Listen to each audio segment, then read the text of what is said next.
Hey guys, and welcome to a new video. Today, the start of something new, some new farming project. So, if you remember in the past couple of videos, or a couple of videos ago, better said, I mentioned a couple of farming strategies that I said I might do, right? Deep Delve was not one of those because you need like 2 weeks or 3 weeks to actually call yourself a deep delver if you progress like super good and stuff. But I mentioned 3 things, right? One was running blueprints. We have done that, right? We have run like, I don't know how many blueprints, like multiple times to show how much chaos or exalts per hour we get. Then I said simulacrums, and I've done 60 simulacrums in the matter of a project, right? And the third farming strategy is what we're going to do now, so we can compare each of those actually, which is going to be Tropical Island Tier 17. And this is what we are going to start today. So this is a YouTube series, going to be 3 videos. The first one, the one that you're currently watching basically, right, where we're going to talk about the project. We're going to make the starting map, the first map, talking a little bit about the build. The second is going to be a build guide about this build, which is a replica Dream Feather, kind of aura stacker. It's kind of unique because I'm playing Wild Strike with Elemental blocking Fire and Cold. You're going to see later on, we're going to have massive amounts of clear and chains. So we're going to talk about that one. And in the third video, hopefully I'm done with all the maps that we're going to run. It's going to be 100 maps to see the actual profit or loss that we made. So I've done all the investment already. And if you're wondering how I do get my informations, I mean, you probably watched Grim's video about that. Grimro is another YouTuber, and he provided basically, or I got my information that I need for this project from his videos, where he counts like what we say like ivory stones you need, what sextants are good, what scarabs are good and stuff like that. So I got all the information there. So thank you for that on that part.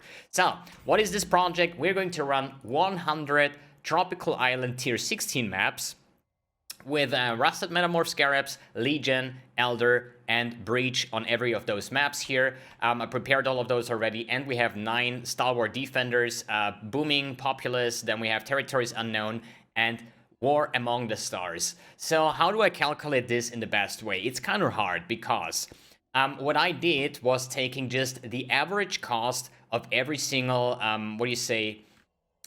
map cost basically, right? So the thing is, the Booming Populace, for example, costs like 75 chaos, which is an exalt, right? This one has 15 uses, while the Starbolt Defenders, which is like the most expensive, like 3 exalts per piece, is about 12 uses only, right? So here we have 12, we have here 15, 18, and 12 again. So how I did that, I was actually calculating 1, and then divided by 12, because even though we're going to have more uses remaining, I'm just going to ignore the fact that we have uses remaining. The good thing is, or the bad thing, the expensive ones have 12, so we're going to divide it by 12, even though we know we're going to have some over, but that's totally fine, I would say. Then we're going to run the map. Basically, the map cost is like 10 chaos a piece. Then 20 quality and alked up. Basically, I'm not corrupting that because of I don't want to. I don't know, like, probably it's going to be more profitable if you do so, if you land some very nice maps with like high insane amounts of quantity. But in the other hand, you can always choose your maps even harder. Then we're gonna run the Delirium Sextant modifier, which is 16 chaos a piece, I think, or was it 14? I think it was 16. Yeah, it was 16. And then I counted in 5 sextants per map, which means, yeah, obviously every we have 4 watchstones, but there will always be like shitty modifiers, so I'm always counting in 1 or 2 extra sextants, or in this regard, actually 10 extra sextants, so I can actually roll some quite nice modifiers. And then we're gonna run Rusted Metamorph, Legion, Elder, and Breach Scarabs with a total price of like price per piece 0.70 chaos, 3 chaos a piece, 1 chaos a piece, and so on. And if I calculate everything together, I'm kind of getting to like 70 chaos per map, and this is how I get to the final result that I say like, okay, this is 70 chaos a map. If we run 100 of those, we pay about 94 exalts with today's exalt exchange ratio of 1 to 75 chaos. So there will be a little bit up and down, obviously. So what is this map actually, right? So we are running Delirium.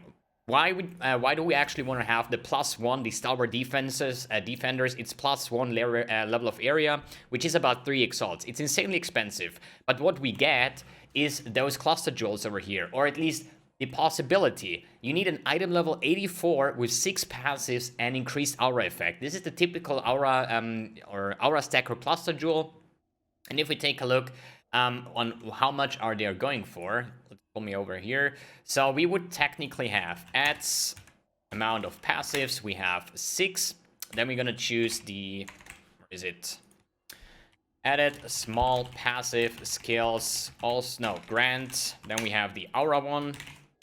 And then we choose item level 84. So it's a tier 16 map. It can only drop item level 83 items unless the boss can drop 85 and so on. But overall, you can drop these cluster jewels from every source, right? So you want to have them on 84 because this will make the 35% eligible, right? So before item level 84, you cannot get the added small passive skills have 35% increased effect. And this is what an aura stacker wants to have, right?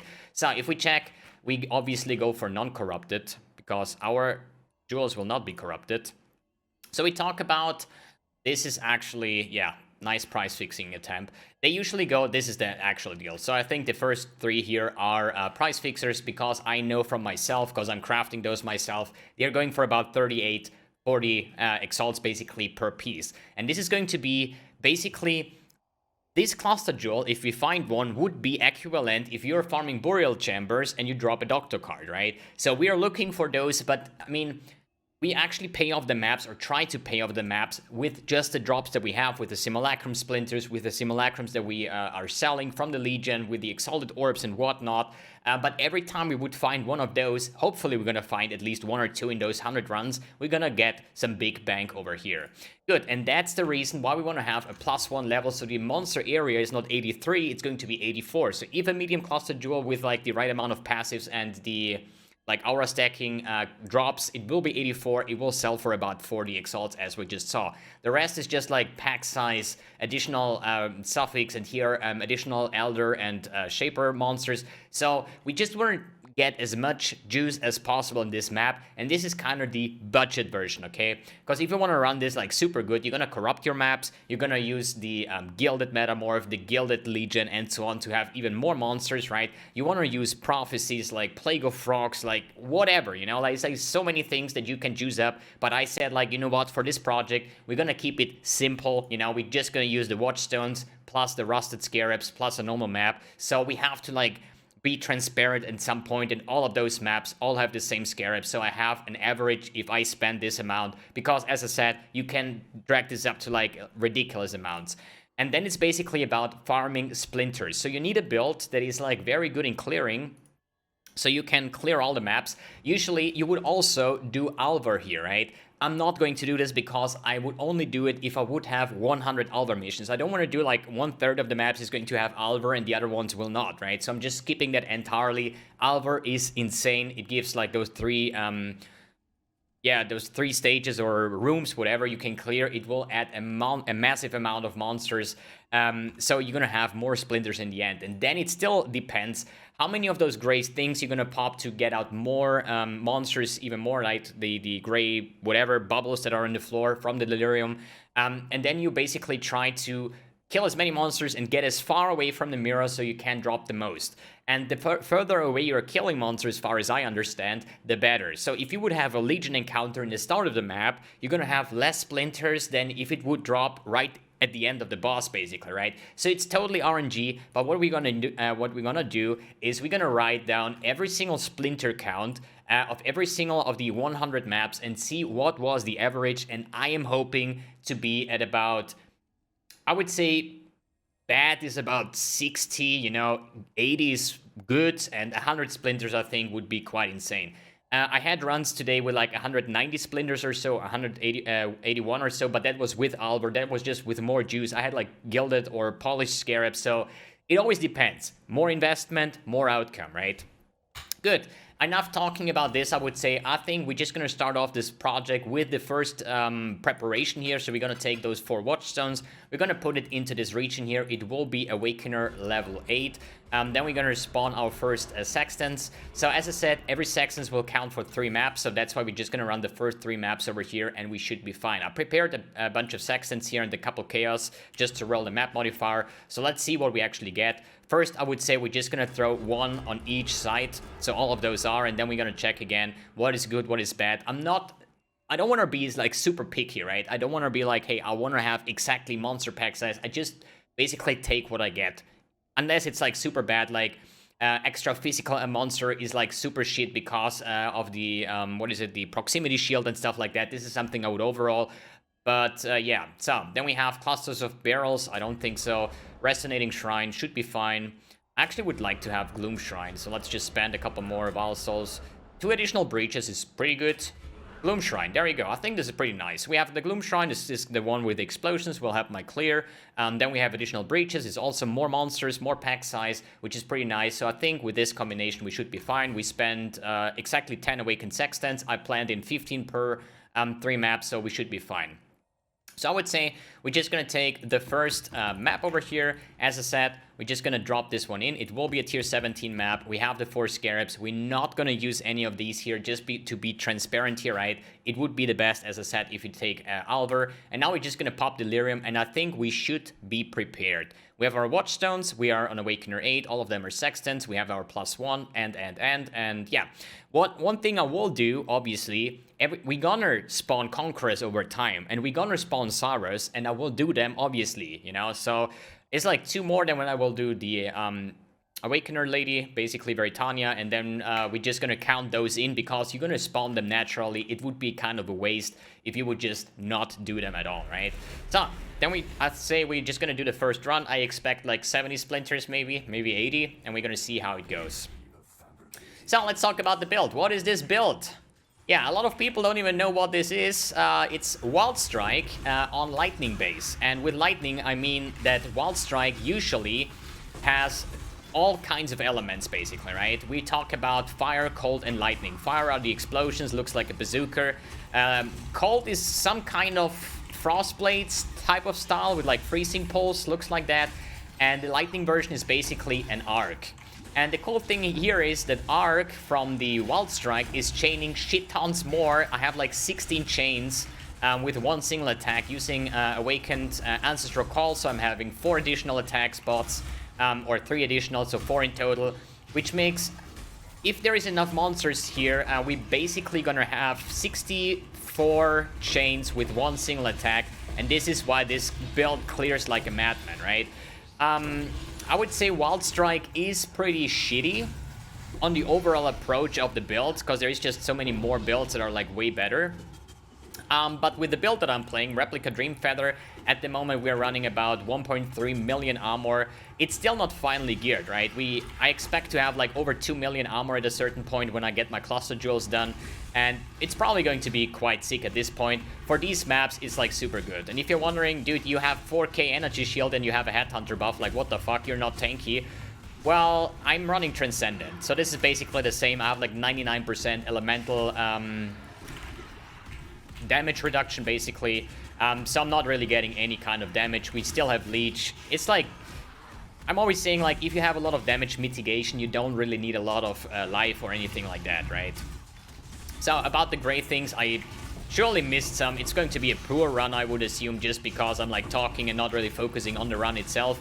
Just like jumping around, attacking, the lightning strike goes off. But technically, in a perfect world, or let's say I would have shit DPS, which I kind of have, but hey, it's all good for now, right? I have potentially 480 chains per second.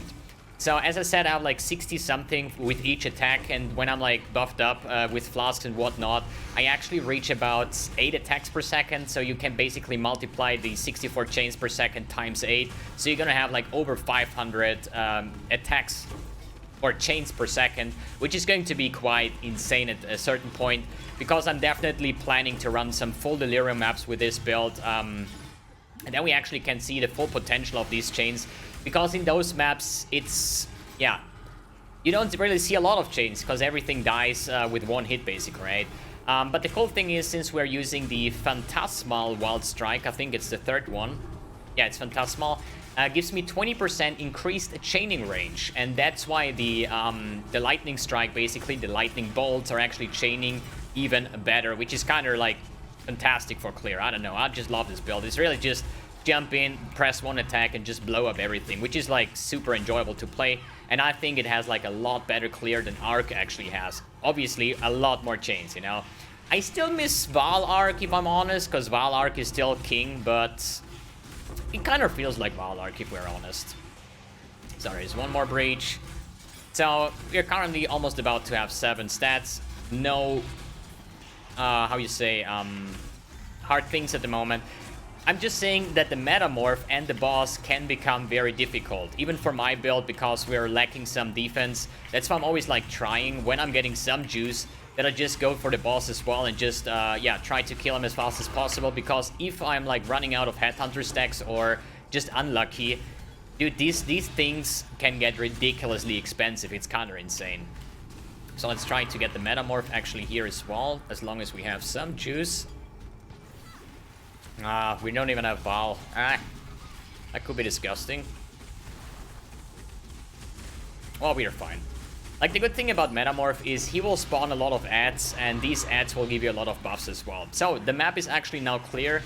We don't gonna stop the Delirium, because we want to get as many mobs as possible. So, if I have the time, if I still have a lot of dust over or clouds, whatever, I'm just like checking for those gray spots that I missed, because every monster that I kill is like extra splinters potentially, right?